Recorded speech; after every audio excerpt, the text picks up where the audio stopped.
when we had so many disruptions in the supply chain, and now we're going to be able to build it in America again and to create those jobs.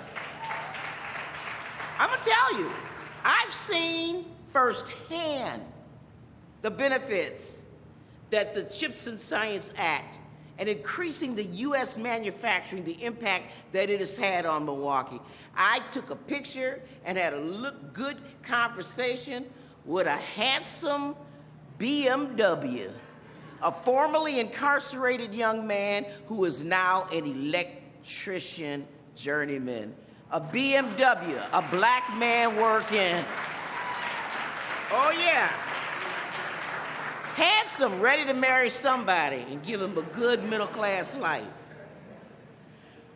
The bipartisan infrastructure bill, I mean, I am so excited about that because we have lead pipes in this city and our children are being poisoned at a level of 2,500 cases a year. It would have taken us 70 years to get rid of these lead pipes. And not to mention the jobs that is going to be created to dig these lead pipes up. Thank you, Joe Biden. We've the largest investment in green energy, something that young people are very, very concerned about. And that is one of the major, and you can go to the Port of Milwaukee, to our precious Lake Michigan, and see that money in action. It's just one example. You know, the Dow Jones is breaking records. The GDP is booming. You heard the mayor say that unemployment is at an all-time low. Wages are rising. But I'm so glad that we have people from the clergy here today as I look around and recognize faces. Because too often, we have been asked to walk by faith and not by sight.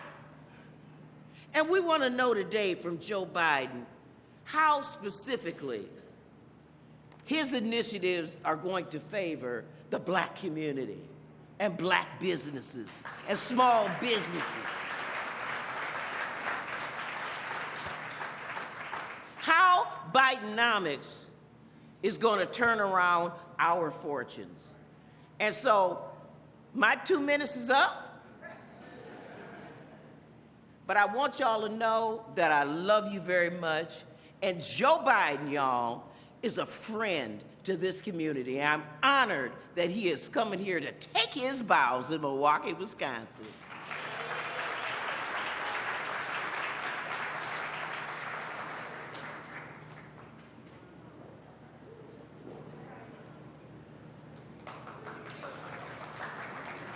Please welcome the Governor of Wisconsin, Tony Evers.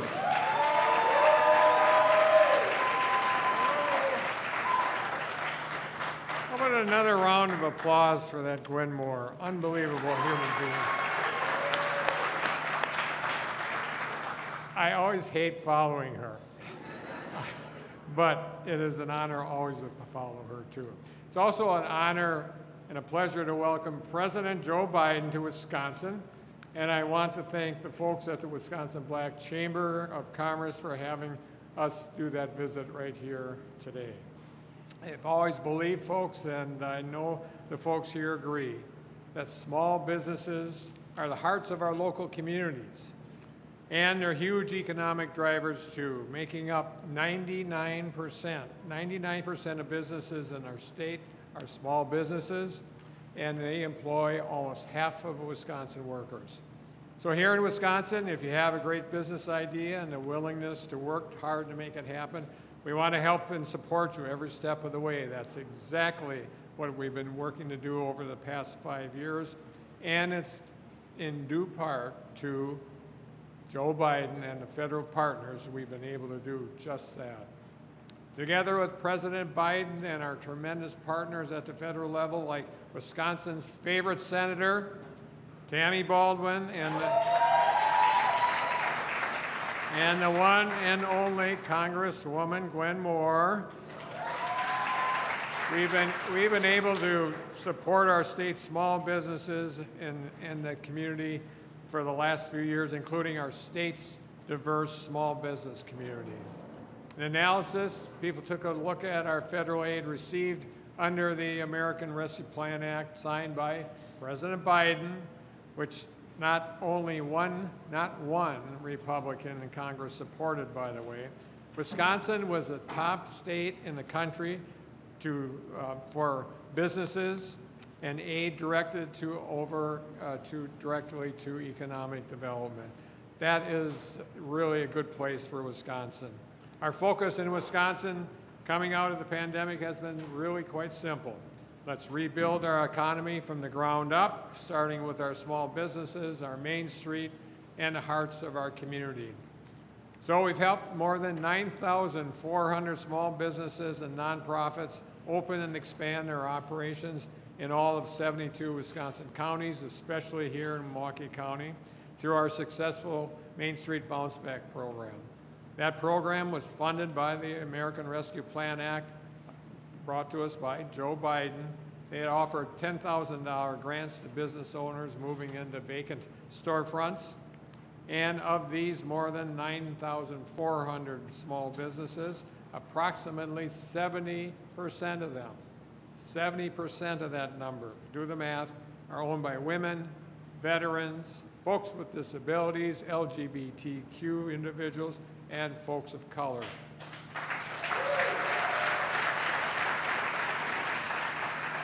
And through programs like our Diverse Business Assistant and Diverse Business Investment Grant programs, also funded by the American Rescue Plan Act, we directed more than $115 million to diverse chambers like the Wisconsin Black Chamber of Commerce and community development financial institutions.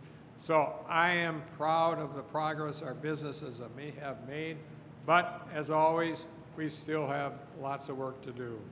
So together with President Biden, his administration, and our federal partners in Congress, we will continue to do our part to ensure that Wisconsin's small businesses will succeed.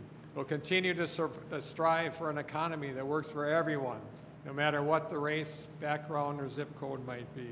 We continue to make smart strategic investments available, thanks to President Biden and Democrats in the Congress, to keep expanding access to critical high-speed internet in Wisconsin. We'll continue investing, fixing our roads, bridges, and infrastructure, and we'll continue building the kind of future we want to see for Wisconsin kids, families, and communities with President Biden at the lead. So thank you so much. Have a great meeting.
Ladies and gentlemen, please take your seats as the program will begin momentarily.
Please welcome the owner of Hero Plumbing, Rashawn Spivey.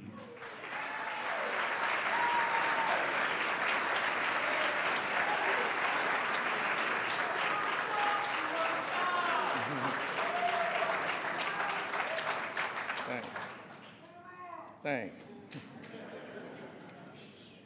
Okay. Good afternoon. My name is Rashawn Spivey. Milwaukee is my home. Growing up, my mom worked multiple jobs to make ends meet, and one of her favorite jobs was working as a secretary for Jim Nelson Plumbing Service. When I was young, I went to work with my mom, and sometimes the owner of the business would allow me to help him out. Starting at age 12, I rode on the truck when he did plumbing jobs around the city. This piqued my interest, and I decided I wanted to become a plumber. When I was 20, I attended the Milwaukee Area Technical College and then completed an apprenticeship with Plumbers Local 75.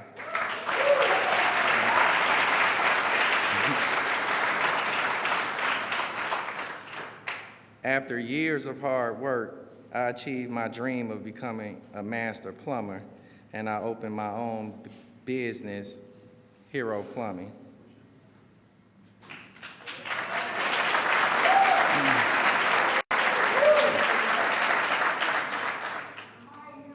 Okay. Among plumbers, if a job takes 2 days to do and you get it done in a half of a day, we call you a hero. As we say, heroes get too much done. That's what I wanted the people at my business to be, heroes, specializing in getting too much done. That's why I'm so honored to be here today. President Biden's support of Black-owned businesses has helped us live up to the hero name. Thanks to his investments, we've been able to replace 600 lead lateral pipes across the city, mostly at child care centers.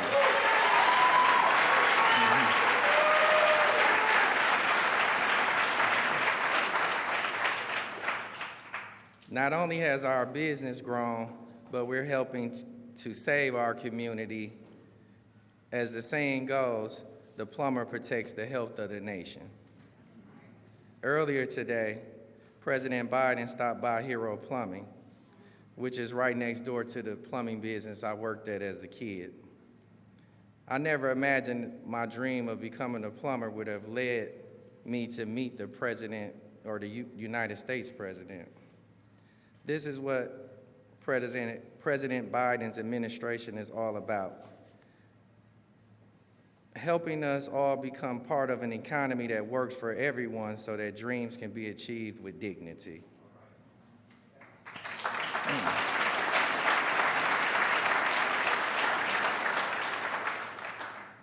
It is with great honor and humility that I introduce the 46th President of the United States, President Joe Biden.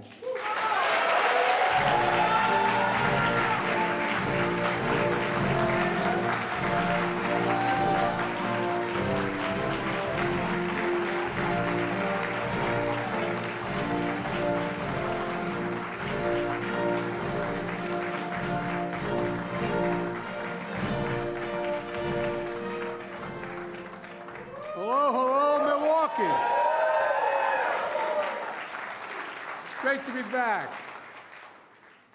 You know, press has heard me say this, the ones that follow me, that my dad had an expression: if you have a seat, take one. If you don't, I understand. Come up with me. Sit on the stage with me. My dad used to have an expression. He said, Joey, a job, I mean this sincerely, is about a lot more than a paycheck. It's about your dignity. It's about respect. It's about being able to look your kid in the eye and say, honey, it's going to be okay. That's what we're all about. That's what we all want to do. And Rashawn, thank you for that introduction, and thank you for doing what my dad always worried about, whether we'd be able to have those jobs with a little bit of dignity. And I want to thank my colleague, Governor Evers. Where you go? One of the best governors in the country. And she's sitting next to Congress. He's sitting next to Congresswoman Moore. Stand up, Congresswoman.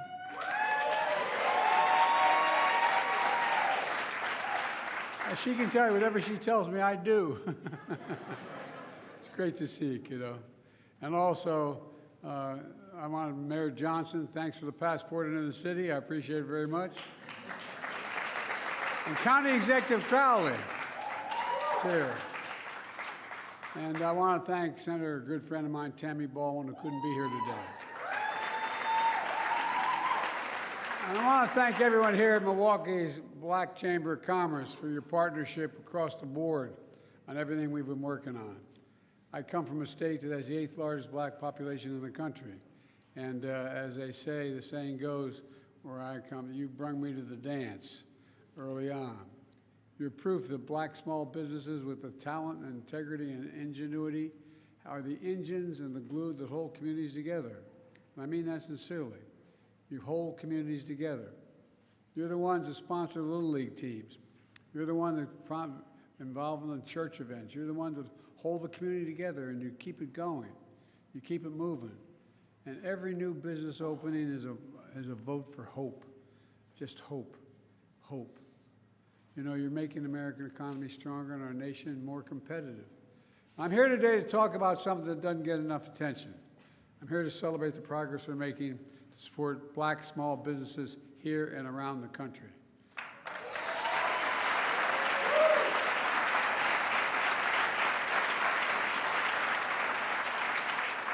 When black small businesses grow, everything benefits.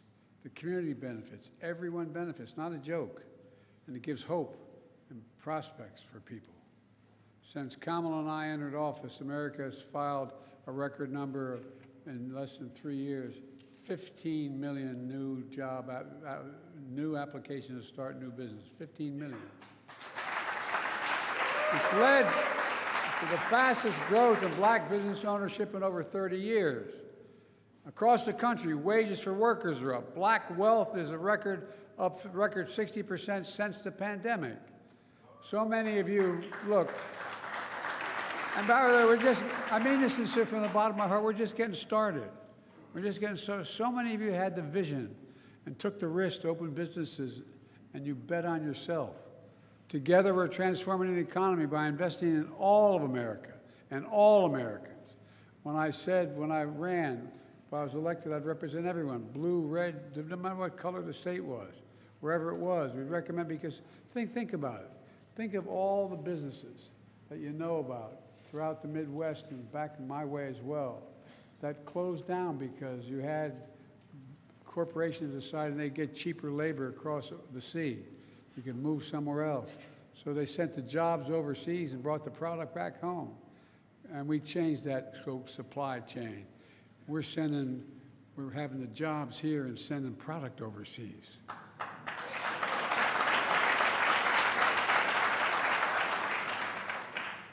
And from the time I got involved in public life, I've only been around a few years. Oh, bless me, Father. Anyway. We're doing it by building an economy from the middle out and the bottom up, not the top down.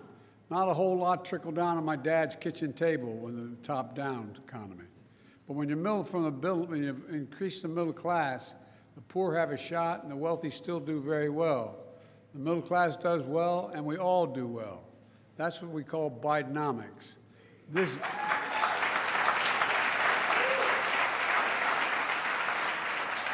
And by the way, so far, we've created 14 million new jobs, more jobs in 3 years than any president's created in 4 years in history. This is a fundamental break from trickle-down economics that supercharged was supercharged by my predecessor, the guy who thinks we're polluting the blood of Americans these days. He cut taxes for the wealthy and big corporations, shipped good-paying jobs overseas, shrank public investment in infrastructure and education. We used to have the #1 infrastructure in the world. Now we're number 16 or 17. We're changing that. We hollowed out communities, leaving too many Americans behind. It's a cycle folks on 30th Street Carter here in Milwaukee know well. It's an area where it became the backbone of Milwaukee's industrial might. 10,000 black people migrated, tens of thousands migrated from the south to the middle of the country, to Milwaukee, for good-paying manufacturing jobs. Then decades of discrimination and trickle-down economics left communities like this one behind. But today, we're making sure Milwaukee is coming back and all of Milwaukee coming back. And mark my words.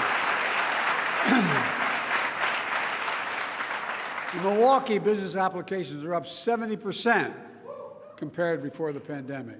The share of black people employed in Milwaukee in 2022 was the highest in more than a decade.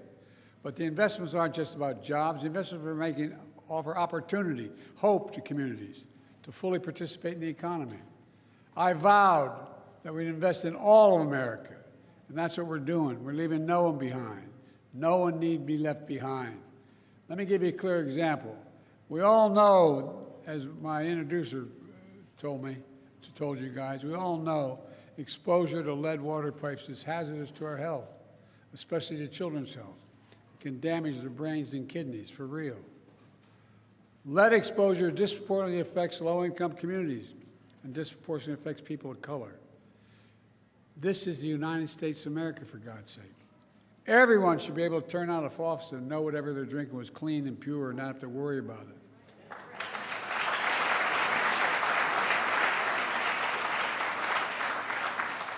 Through the historic bipartisan infrastructure law, my administration is investing $15 billion to replace every lead pipe in every community in this country.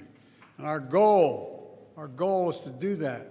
I want to thank Kamala. I want to thank Kamala for leading this effort. But you know, your United States Senator Ron Johnson voted against this law. Well, I tell you what, with your help, the great governor and congresswoman in the state, they already received $130 million to do this work so far.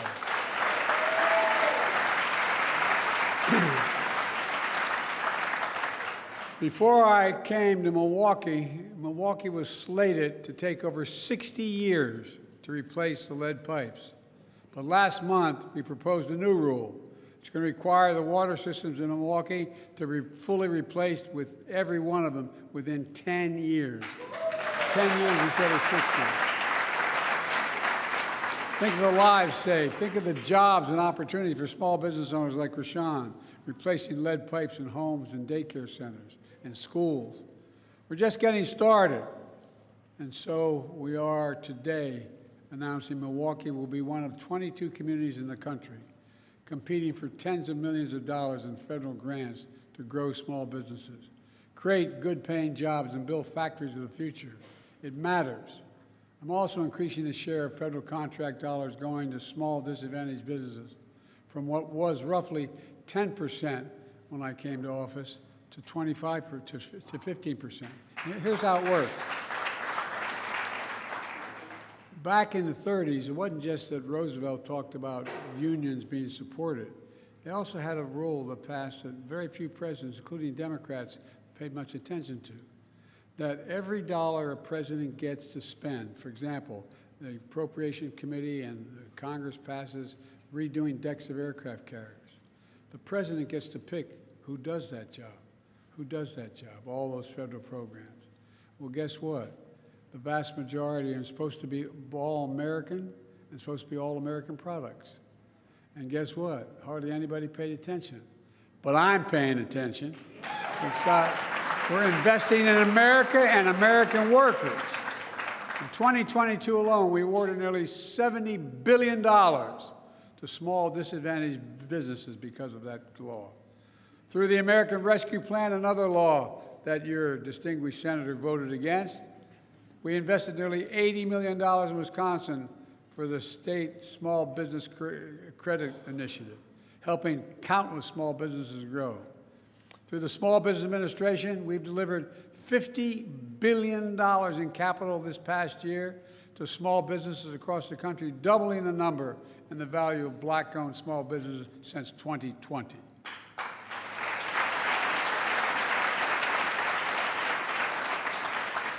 I know that's a lot, and I'm talking to the Black Chamber of Commerce for thanking them for helping small business owners learn how to benefit from these transformative investments. I used to have a friend named Pete McLaughlin, who was a great ball player at Providence College. And he used to say, you got to know how to know. You got to know how to know. And that's why I want to thank the Chamber here for teaching people how to know what's available to them. All this groundbreaking work is producing groundbreaking results.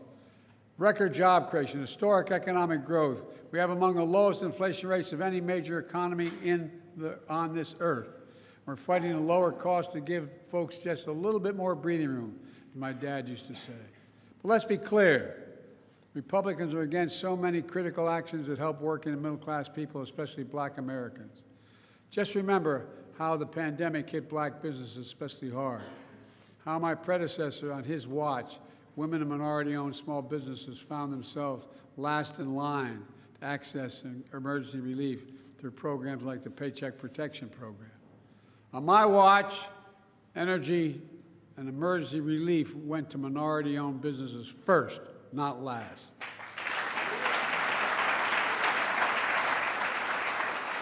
We also, when I came to office, we cut black child poverty in half because of the child tax credit.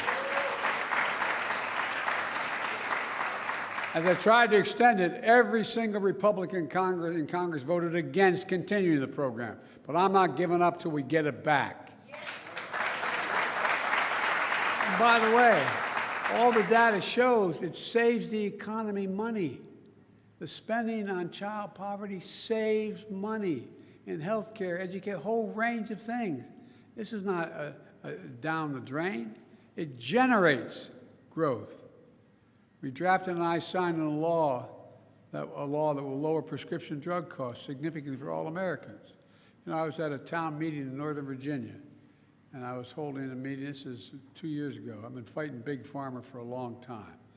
You know, if you go to wherever your provider of any drug you have to take, any prescription drug, and you decide you're going to buy it here in Milwaukee, or you're going to go buy it in Toronto, Canada, or Paris, France, or Budapest, guess what? You're going to pay 2 to 3 times as much for the prescription. Same company, same American manufacturer, same thing. Because Medicare pays for it in most cases. And guess what? We're not just if you're at the VA and you get the prescription drug, they negotiate the price with the pharmaceutical company. Well, they passed laws earlier, way on. I've been fighting it for over 35 years to say you can't negotiate. Medicare can't negotiate for drug prices and by the way, that's how they make enormous amounts of money. And by the way, every one of my Republican colleagues voted against this one. And now they're trying to cut Medicare, trying to cut Medicaid, and Social Security. Your own Senator Johnson calls Social Security a, quote, Ponzi scheme. Are you kidding me? You know, from the time you get your first paycheck, you pay into Social Security your whole life. These are the same Republicans who enacted tax cuts to overwhelmingly benefit the wealthy to the tune of $2 trillion additional deficit. There's also something else that's happening. There's some in this country who are waging a full-on attack of black economic opportunity. They're denying economic opportunity when it comes to higher education, starting a business, keeping businesses open. That's how you generate economic opportunity. You educate people. And folks, by the way, I went to the Supreme Court to eliminate student debt that was out there. And guess what? The Supreme Court ruled against it, but I still got 136 million people's debt relieved.